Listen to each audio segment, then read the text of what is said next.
We had the strongest economy in the world. We had our best ever. We had probably the best economy in the history of the world, bigger than China, bigger than anybody.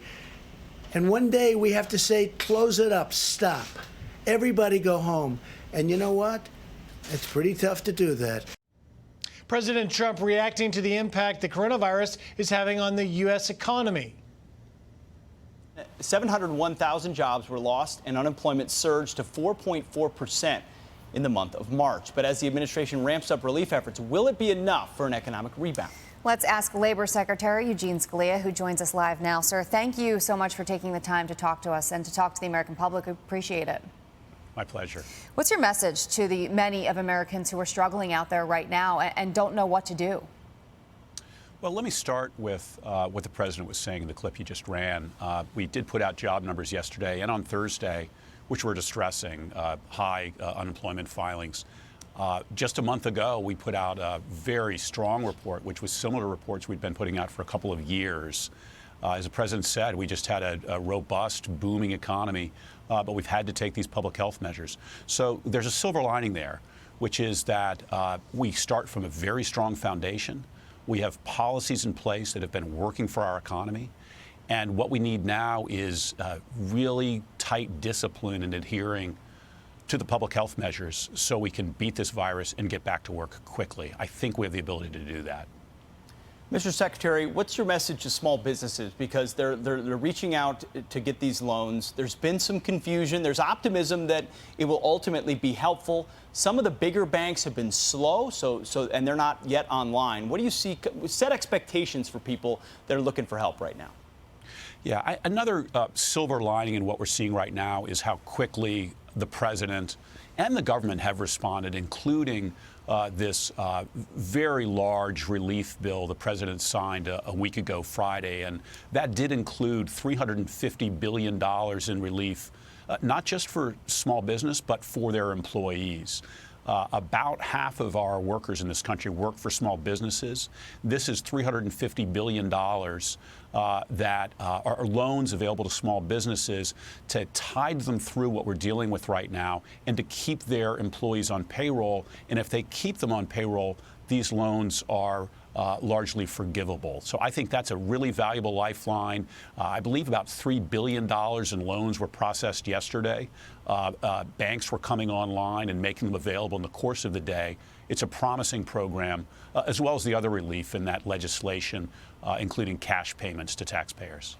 Mr. Secretary, let me ask you, May 8th is the next jobs report coming out. That, of course, we anticipate will be much worse, perhaps unprecedented likely, and send us into even darker times. How concerned are you about that? And as a result, will we need almost certainly another stimulus package on hand and ready to go? Well, it is important to know that the report we put out yesterday, which did show those 700,000 in job losses, actually just covered the first part of March. We stopped collecting data at about the middle of the month. And as you know, the middle of the month is when a lot of these statewide closures started.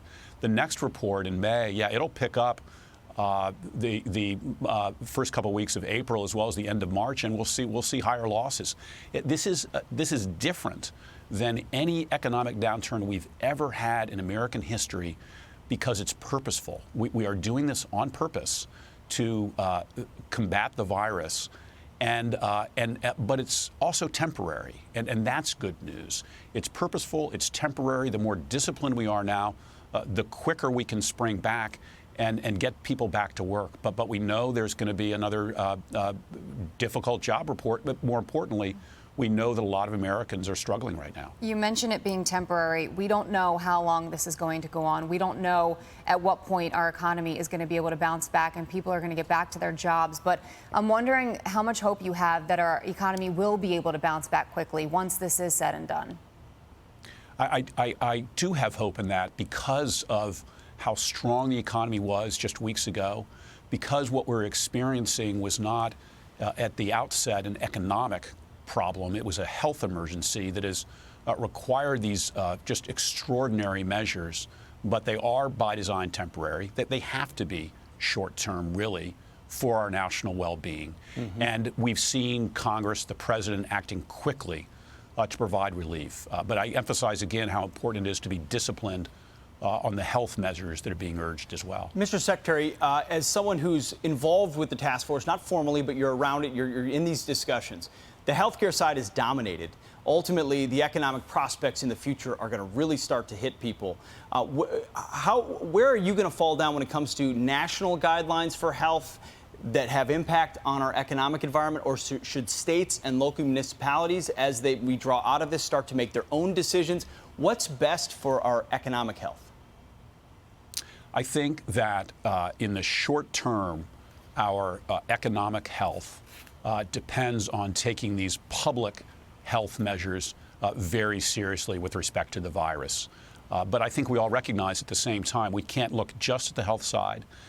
We have to maintain our economic infrastructure. We have to maintain our national defense, for that matter, which depends in part on our economic health. So the president, we all know, is looking at all sides of this, and I think we can be confident he will continue to do so. We got a big job. Thank you for joining us this morning, Mr. Secretary. Appreciate it. Thank you, My Mr. pleasure. Secretary. Thank you. Thank you.